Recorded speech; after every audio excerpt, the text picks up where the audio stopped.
जो क्वेश्चन रहने वाला है वो क्वेश्चन है कि गंगा नदी की पहली सहायक नदी कौन सी है। देखो ज्योग्राफी की बात करें तो नदियों से रिलेटेड, भौतिक प्रदेश से रिलेटेड या पठारी भाग से क्वेश्चन पूछे जाते हैं। उसके बाद मिट्टियों से रिलेटेड भी क्वेश्चन काफी बार पूछे जाते हैं, या फिर मिनरल्स खनिज से रिलेटेड भी काफी क्वेश्चन पूछे जाते हैं कि कौन सा खनिज किस स्टेट में पाया जाता है।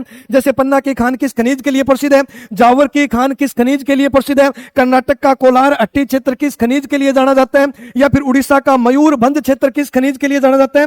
ये ज्योग्राफिकल के वो मोस्ट क्वेश्चन है जो बार बार क्वेश्चन एग्जाम के अंदर पूछे जाते हैं। अब गंगा नदी से 50-40 इंपॉर्टेंट क्वेश्चन बनते हैं, यानी अगर गंगा नदी से रिलेटेड क्वेश्चन पूछेगा तो इस स्लाइड से बाहर कोई क्वेश्चन नहीं बनेगा, ये मेरी गारंटी है। अगर गंगा नदी की बात करें तो सबसे पहला क्वेश्चन बनता है कि ये भारत की सबसे लंबी नदी है। सबसे पहला क्वेश्चन हुआ भारत की सबसे लंबी नदी कौन सी है, तो ध्यान रखना है भारत की सबसे लंबी जो नदी है वो गंगा नदी है। अगर लंबाई की बात करें तो इस नदी की कुल लंबाई 2525 किलोमीटर है, अर्थात 2525 किलोमीटर लंबी भारत की जो सबसे लंबी नदी है वो नदी गंगा नदी है। अगर इसका भाव क्षेत्र देखें तो इसका जो भाव क्षेत्र है वो 8,61,401 वर्ग किलोमीटर है, अर्थात इसका भाव जो क्षेत्र है वो 8,61,401 वर्ग किलोमीटर में। उसके बाद बात करें कि इस गंगा नदी को भारत की राष्ट्रीय नदी कब घोषित किया गया, तो बच्चों ध्यान रखना है ये अपनी नेशनल रिवर जो घोषित की जाती है वो सन 2008 के अंदर घोषित की जाती है। उसके बाद अगर बात करें नेक्स्ट गंगा नदी से रिलेटेड तो इस गंगा नदी का विस्तार भारत के कितने राज्यों में, अगर पूछा जाए कि इसका विस्तार भारत के कितने स्टेट में है तो ये गंगा नदी कुल 5 राज्यों में फैली हुई है, जिसके अंदर सबसे पहले उत्तराखंड स्टेट का नाम आता है। उसके बाद सेकंड स्टेट की बात करें तो उत्तराखंड के बाद उत्तर प्रदेश राज्य में प्रवेश करती है।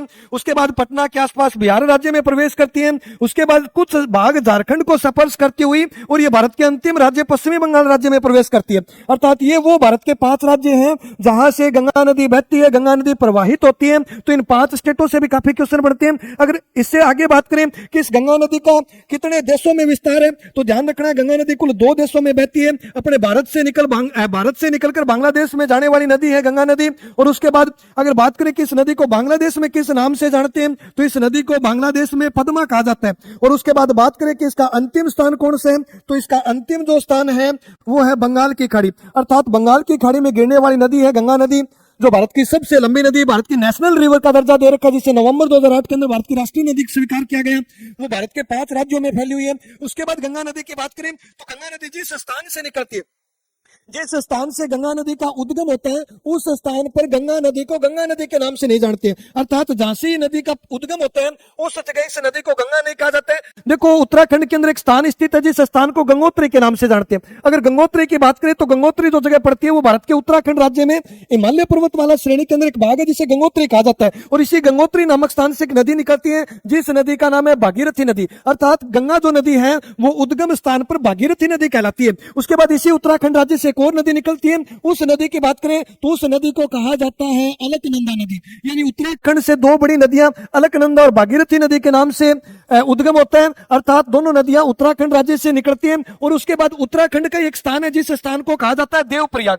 इसी देवप्रयाग जगह पर दोनों नदियां मतलब भागीरथी और अलकनंदी नदियां दोनों संयुक्त एक हो जाती हैं। और एक होने के बाद जो आगे बहती है तब इसे गंगा के नाम से जानते हैं। अर्थात अगर पूछा जाए गंगा जो नदी है उसको गंगा नदी कहा जाता है तो गंगा नदी को पहली बार गंगा नदी के नाम से जाना जाता है देवप्रयाग उत्तराखंड में। और अगर पूछा जाए किन 2 नदियों से मिलकर गंगा नदी का निर्माण होता है तो भागीरथी और अलकनंदा नदियां जो हैं वो दोनों जो एक संयुक्त धारा एक साथ जो बहना शुरू करती है तब इसे गंगा के नाम से जानते हैं। और ये उत्तराखंड का स्थान है देवप्रयाग। तो यहाँ से भी ध्यान रखना पड़े कि कौन सी 2 नदियों को मिलकर गंगा के नाम से जानते हैं, किस स्थान पर गंगा नदी को पहली बार गंगा कहा गया, या फिर गंगा नदी को बांग्लादेश के अंदर किस नाम से जानते हैं। ये भी कंसेप्ट है, इंपॉर्टेंट है, ध्यान रखने। उसके बाद पूछा गया कि गंगा नदी की पहली सहायक नदी कौन सी है, अर्थात जैसे इस नदी को गंगा नदी कहा जाता है तो गंगा नदी जो गंगा के नाम से जानी जाती है उसके अंदर गिरने वाली जो पहली नदी है वो नदी कौन सी है, तो सबसे पहले जो सहायक नदी है उस नदी को रामगंगा के नाम से जानते हैं।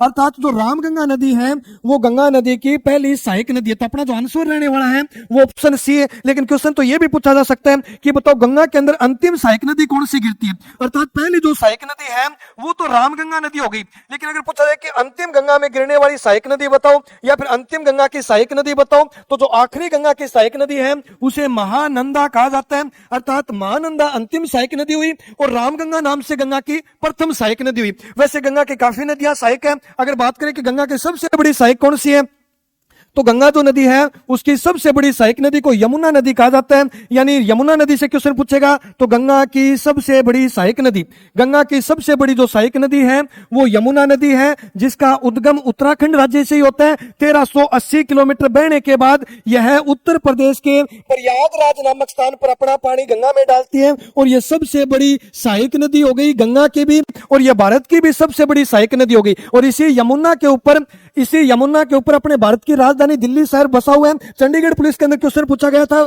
दोस्तों की ऐसी कौन सी नदी है जिसके कारण दिल्ली में बाढ़ आने का चांसेस है, अर्थात दिल्ली को डूबने का खतरा है किस नदी के कारण। तो अपना आंसर जो रहा था वो यमुना नदी रहा था, क्योंकि यमुना नदी बंदरपूछ की पहाड़ियों से निकलती है और ये पहाड़ी भारत के उत्तराखंड राज्य में स्थित है और इन उत्तराखंड राज्य में भारी बारिश होती है तो यमुना नदी का पानी ओवरफ्लो होता है और उसके बाद यमुना नदी धरातल या फिर ढलाव क्षेत्र में आके दिल्ली रुकती है। अगर दिल्ली की बात करें तो टोटली पानी दिल्ली में जमा होने के कारण यमुना नदी पर जल स्तर बढ़ने के कारण दिल्ली में डूबने का या दिल्ली में तूफान या फिर दिल्ली के अंदर बाढ़ आने का चांसेस ज्यादा रहते हैं। तो यमुना दिल्ली गंगा की सहायक की नदी है। उसके बाद और गंगा की सहायक की बात करें तो एक गंगा की सहायक नदी है जिसे गोमती नदी कहा जाता है।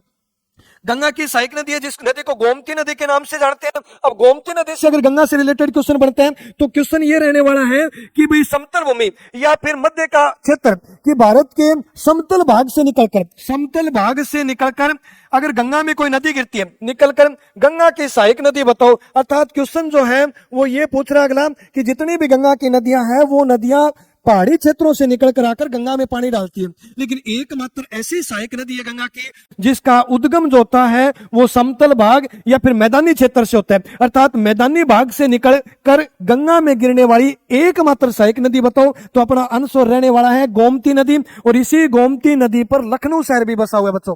तो गोमती नदी से रिलेटेड क्वेश्चन ध्यान रखना है। यमुना नदी महानंदा करके नदी है या फिर रामगंगा जो नदी है वो पहली सहायक नदी है। वैसे अगर पूछा जाए गंगा की कौन सी सहायक नदी है तो अगर गंगा की सहायक नदियों की बात करें तो गंगा नदियों में जो गंगा की जो सहायक नदी है उनमें नदियों का नाम आता है यमुना करके। यमुना गंगा की सहायक, सोन नदी भी गंगा की सहायक है, दामोदर नदी भी गंगा की सहायक है, काली नदी जिसे शारदा या फिर सरयू के नाम से जानते हैं वो भी गंगा नदी की सहायक है और इसी सरयू के ऊपर उत्तर प्रदेश का अयोध्या शहर भी बसा हुआ है। उसके बाद बात करें तो घाघरा नदी भी गंगा की सहायक है। उसके बाद बात करें तो गंडक नदी भी गंगा की सहायक है। उसके बाद बात करें तो चंबल नदी भी गंगा की सहायक है। उसके बाद बात करें चंबल, गंडक, घाघरा, उसके बाद बात करें तो गोमती नदी भी गंगा की सहायक है। अर्थात अगर सहायक नदियों से रिलेटेड क्वेश्चन पूछेगा तो ध्यान रखना है गंगा की सहायक नदियां जो है वो है यमुना, सोन, दामोदर, काली, घाघरा, गंडक, कोसी, गोमती, चंबल। यमुना को सुनो कालो घाघरो, गंडका कोसो, याद रख लेना ये चीज, यमुना को सुनो कालो घाघरो यानी यमुना, सोन, दामोदर, काली, घाघरा, गंडक, कोसी, सरयू, गोमती, चंबल ये जितनी भी नदियां हैं ये गंगा की सहायक नदियां। एक क्वेश्चन पूछा जाता है कि गंगा नदी पर कौन से शहर बसे हुए। अगर इसी गंगा नदी की बात करें तो इस गंगा नदी पर जितने शहर बसे हुए उन शहरों की बात करें तो सबसे पहला शहर आता है उत्तराखंड का ऋषिकेश। उसके बाद सेकंड शहर आता है देवप्रयाग। उसके बाद थर्ड जो शहर आता है वो शहर है हरिद्वार। देखो हरिद्वार घूम के आया करो, हरिद्वार घूमने की जगह। अगर हरिद्वार जिंदे जी घूम के नहीं आए तो आप मटके के अंदर जाओगे हरिद्वार में, तो हरिद्वार एक बार आपके जीवन में जाना जरूरी है। ये जो हरिद्वार शहर है गंगा नदी के किनारे एक भारत की धार्मिक स्थल है, धार्मिक नगरी के रूप में जाना जाता है। उसके बाद बात करें तो कानपुर शहर उत्तर प्रदेश का है, वो भी गंगा नदी पर स्थित है। प्रयागराज की बात करें तो ये भी यूपी का गंगा के ऊपर, और बिहार की जो राजधानी है पटना, ये पटना शहर भी गंगा नदी पर बसा शहर है। तो ये वो मोस्टली शहर है जो गंगा नदी पर स्थित है, गंगा नदी के किनारे बसे शहर है, जिसमें ऋषिकेश है, देवप्रयाग है, हरिद्वार है, कानपुर है, प्रयागराज है, या फिर बिहार की राजधानी किस नदी पर बसा हुआ है तो बिहार की जो राजधानी है वो भी गंगा नदी पर बसी हुई है। उसके बाद आगे की बात करें तो देखो लास्ट जो स्टेट है गंगा नदी का, यानी आखिरी जो राज्य है वो है पश्चिमी बंगाल स्टेट। इसी पश्चिमी बंगाल स्टेट में गंगा नदी पर एक परियोजना बनी हुई है।